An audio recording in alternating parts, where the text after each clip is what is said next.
بسم اللہ الرحمن الرحیم۔ اب بتا رہے ہیں کہ تیمم مسائل الخفین جو ہے وہ کتنی مقدار پر کرنا فرض ہے۔ کہتے ہیں وفرض ذالک مقدار ثلاث اصابع من اصابع الید، کہ اس کا فرض مقدار ثلاث اصابع، 3 انگلیوں کی مقدار ہے، من اصابع الید، ہاتھ کی انگلیوں میں سے۔ وقال القرخی، اور امام کرخی رحمہ اللہ فرماتے ہیں من اصابع الرجل، پیر کی انگلیوں میں سے، اتنی مقدار پر کرنا فرض ہے۔ لیکن اول کیا ہے، اصح ہے اعتباراً لآلۃ المسح، آلہ مسح کا اعتبار کرتے ہوئے۔ ولا يجوز، اب بتا رہے ہیں کہ ایسے موضع پر مسح کرنا جائز نہیں جس میں خرق کثیر ہو، اتنی پھٹن ہو کہ جس سے پیر کی اتنی مقدار ظاہر ہو جتنی پیر کی چھوٹی 3 انگلیاں ہوتی، پیر کی چھوٹی 3 انگلیوں کے بقدر پیر ظاہر ہو، یہ یاد رکھو۔ اگر پیر ظاہر نہیں ہو رہا، اگر پیر ظاہر نہیں ہو رہا، مثلا پھٹن تو ہے لیکن چلتے ہوئے پیر ظاہر نہیں ہو رہا، تو اس کا اعتبار نہیں۔ اگر جو اس میں 3 انگلیاں گھس جائیں، اتنا بڑا سوراخ ہو، لیکن پھر بھی جو ہے اس پر موضع پر مسح کر سکتے۔ بات آئی سمجھ میں کہ چلتے وقت پیر کی اتنی مقدار کا ظاہر ہونا ضروری ہے۔ اگر ایک جگہ ہو تو بھی جو ہے 3 انگلیوں کا اعتبار کیا جائے گا، اگر مختلف جگہ سے ہو ایک ہی موضع میں تو ان سب کو جمع کر کے اندازہ لگائیں گے کہ کتنی پھٹن ہوتی ہے۔ اگر 3 پیر کی انگلیوں کے برابر ہے تو پھر مسح جائز نہیں ہے۔ امام شافعی اور امام ظفر فرماتے ہیں کہ پھٹن تھوڑی ہو یا زیادہ مسح جائز ہے۔ کہتے ہیں کہ تھوڑا ظاہر ہوگا تو اس حصے کو دھونا پڑے گا، تو جب اس کو دھونا تو سارے کا دھونا ضروری ہے، سمجھا؟ ہم کہتے ہیں کہ بھئی موضع عام طور پر تھوڑی بہت پھٹن سے خالی نہیں ہوتے، کیونکہ عرب لوگ تو موضوع میں چلتے تھے، اس طرح ہم بوٹ میں چلتے ہیں نا، اس طرح وہ موضع بوٹ کی طرح استعمال کرتے تھے، سفر کرتے تھے اس میں۔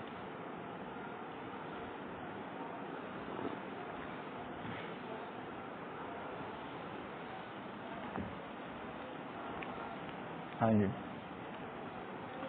ولا يجوز المسح ولا خف فيه خرق كثير، اور نہ ہی جائز مسح کرنا ایسے موضع پر جس میں پھٹن ہو زیادہ، يتبين منه قدر 3 اصابع من اصابع الرجل، کہ ظاہر ہوتا ہو اس سے 3 انگلیوں کے بقدر پیر کی انگلیوں میں سے، اتنی مقدار پیر کی ظاہر ہوتی ہے۔ وَإِنْ كَانَ أَقَلَّ مِنْ ذَلِكَ جَازَ، اور اگر اس سے کم ہے تو پھر مسح جائز ہے۔ اور امام ظفر امام شافعی رحمہ اللہ فرماتے ہیں لا يجوز، جائز نہیں ہے۔ وَإِنْ قَلَّ، اگرچہ تھوڑا ہو، لِأَنَّهُ لَمَّا وَجَبَ غَسْلُ الْبَادِ، کیونکہ جب واجب ہے ظاہری حصے کو دھونا، یعنی جو موضع میں سے پیر کھل رہا ہے اتنے حصے کو کہتے ہیں اب دھونا واجب ہے، موضع نہیں ہے نا اس کے اوپر، تو یجب غسل الباقی، تو باقی کا دھونا بھی واجب ہوگا، کیونکہ سارے کا وظیفہ ایک ہی ہونا چاہیے، سارے کا وظیفہ۔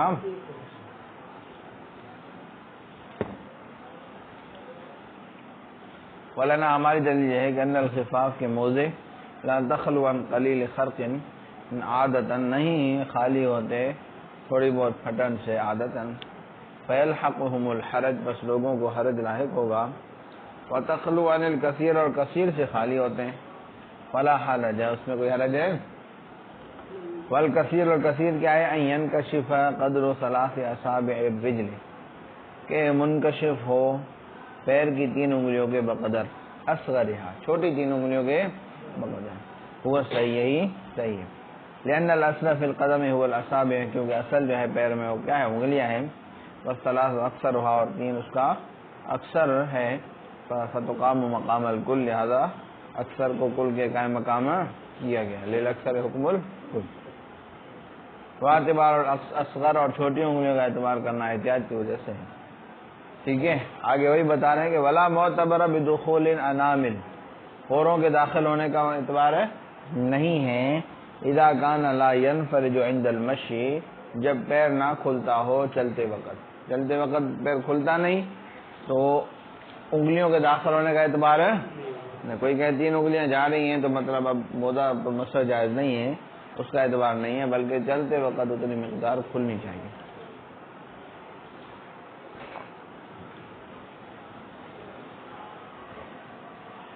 فَيُعْتَبَرُ هَذَا الْمِقْدَارُ فِي كُلِّ خُفٍّ عَلَى حِدَةٍ، اور اعتبار کیا جائے گا اس مقدار کا ہر موضع میں علیحدہ، ہر موضع میں دونوں میں اکٹھے نہیں.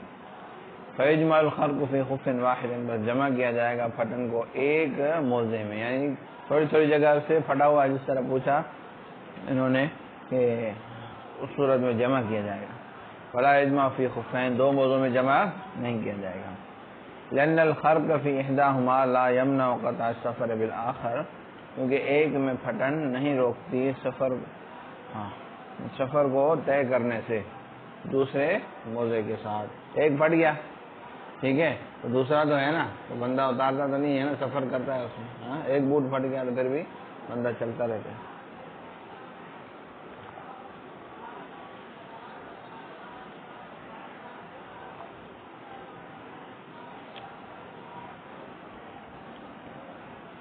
لأن الخرق فی احداہما لا یمنع قطع السفر بالآخر، کیونکہ ان میں سے ایک کے اندر پھٹن نہیں روکتی سفر طے کرنے سے دوسرے موضع کے ساتھ. بخلاف نجاست کے جو متفرق ہو. آئی بات سمجھ میں؟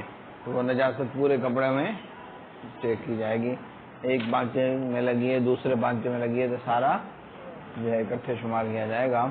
لأنہ حامل للکل، کیونکہ وہ اٹھانے والا ہے پورے کا.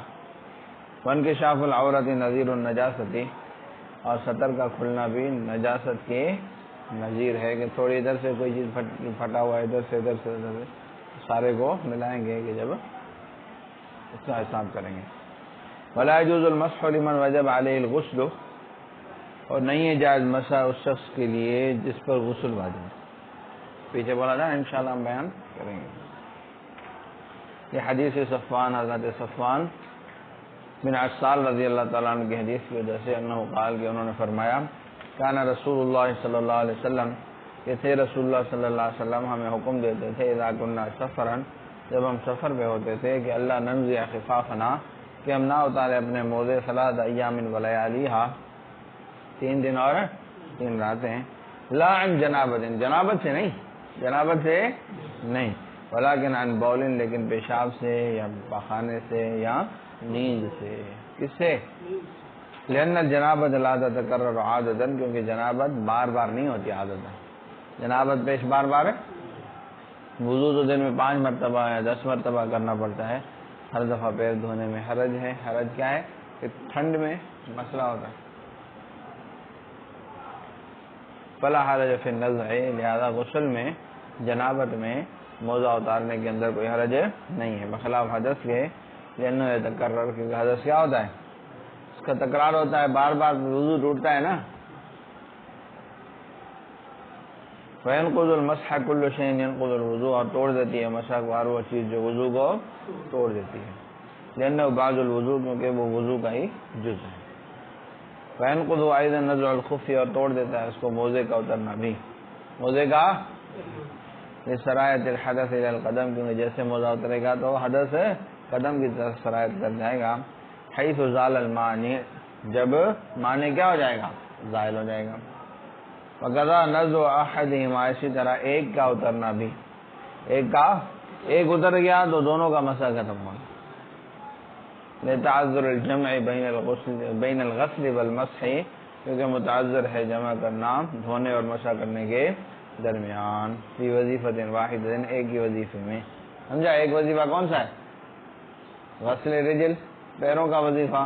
پیروں کے وظیفے میں ایک پہ مسح کرے اور ایک پہ غسل کرے، یعنی دھوئے، تو یہ صحیح. وقضا مضی المدت، اور اس طرح مدت کا گزرنا بھی مسح کو توڑ دیتا ہے. لما روینا، اس حدیث کی وجہ سے جو ہم روایت کر چکے. اور لیکن اگر بندہ باوضو ہے اور مدت ختم ہو گئی تو مسح تو ٹوٹ جائے گا، لیکن وہ اس کو دوبارہ نئے سرے سے وضو کرنا ضروری موزے اتارے، پیر دھوئے، دوبارہ موزے پہن کے مسح کر. بات آئی سمجھ میں؟ نہیں سمجھا؟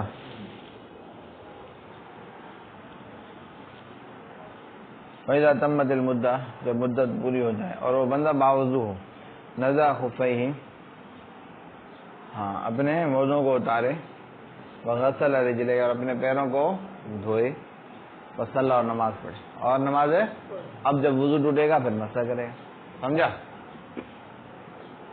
ولیس علیہ اعادۃ بقیۃ الوضوء، نہیں ہے اس پر لازم بقیہ وضو کا اعادہ. وقضا اذا نزع قبل المدہ، اور اسی طرح جب اتارا مدت سے پہلے بھی، مدت سے اتارا تو پیر اگر باوضو ہے تو پیر دھو کے دوبارہ پہن. لأن عند النزع، کیونکہ اتارنے کے وقت سرایت کر جائے گا حدث سابق قدمین کی طرف. باقی تو وضو ہے لیکن سابق والا حدث جو ہے وہ ایسے سمجھو موزے کے دروازے پہ کھڑا ہوا ہے کہ جیسے اترے میں اندر جاؤ. سمجھا؟ پیر میں چلا جاؤ، کہ حدث سابق سرایت کر جائے گا قدمین کی طرف، گویا کہ اس نے اس کو دھویا ہی نہیں. تو حکم النزع یثبت بخروج القدم الی الساق، اور اترنے کا حکم ثابت ہوگا پیر کے نکلنے کے ساتھ موزے کی پنڈلی کی طرف. موزے کی، ایک موزے کا پنجہ ہوتا ہے، ایک موزے کے اوپر والا پنڈلی والا حصہ ہوتا ہے نا، تو وہ ایڑی سے نکل کے پیر پنڈلی کی طرف آ گیا تو موزہ اتر گیا. تو موزہ کیا ہو گیا؟ پنڈلی، مطلب موزے کی پنڈلی. ہاں پیر نکل کے پنڈلی کی طرف، انسان کی پنڈلی کی طرف کیسے آئے گا؟ آئے گا. ہاں تو موزے کی پنڈلی. لأنہ لا معتبر به فی حق المسح، کیونکہ اس کا اعتبار نہیں ہے مسح کے حق میں، یعنی پنڈلی کا. وقضا باکثر القدم، اسی طرح اکثر قدم نکل گیا تو پھر بھی مسح ٹوٹ جائے گا، اور یہی صحیح ہے. ومن ابتداء المسح، اور جس نے مسح کی ابتدا کی، وہ مقیم، اس حال میں کہ وہ مقیم تھا، فسافر، بس اس نے سفر شروع کیا، قبل تمام یوم و لیلۃ، ایک دن اور ایک رات پورا کرنے سے پہلے. مسح 3 ایام و لیالیہا، تو اب مسح 3 دن اور 3 رات پورا کرے. آئی بات سمجھ میں؟ اب اس کو مسافر والی رخصت مل گئی. عملا بالحدیث، باطلاق الحدیث، حدیث کے اطلاق پر عمل کرتے ہوئے. وَلِأَنَّهُ حُكْمٌ مُتَعَلَّقٌ بِالْوَقْتِ، کیونکہ یہ ایسا حکم ہے جو متعلق ہے کس کے ساتھ؟ فَيُعْتَبَرُ فِيهِ آخِرُهُ، لہذا اس میں آخر کا اعتبار ہوگا. بخلاف صورت کے کہ جب مدت کامل کی اقامت کی، ایک دن ایک رات پورے ہو گئے، 1 گھنٹہ گزر گیا، اب سفر کر رہے ہیں، اب اس کو موزے اتار کے دوبارہ وضو کرنا پڑے گا، پیر دھونے پڑیں گے اور پھر موزے پہننے پڑیں گے. اب وہ سفر کی مدت شروع نہیں ہوگی، کیونکہ جیسے ہی اقامت کی مدت پوری ہوئی حدث پیر کی طرف سرایت کر گیا. سمجھا؟ اب تو سرایت کرنے کے بعد اب دوبارہ سفر کر رہا ہے تو موزہ رافع حدث نہیں. ولو اقام، اگر اس نے اقامت کی، کہاں گیا؟ بخلاف ما اذا استکمل المدت للاقامت، بخلاف صورت کے کہ جب اس نے پوری کی ہو مدت اقامت کے لیے، ثم سافر، پھر اس نے سفر کیا. لأن الحدث قد سرى الى القدم، کیونکہ حدث سرایت کر چکا کس کی طرف؟ والخف ليس برافع، اور موزہ جو ہے وہ رافع حدث. ولو اقام، اور اگر وہ مقیم ہوا اس حال میں کہ مسافر تھا، مسافر تھا، اس نے موزے پہ مسح کیا، اب 3 دن کی اجازت ہے اس کو، لیکن 3 دن سے پہلے وہ کیا ہو گیا؟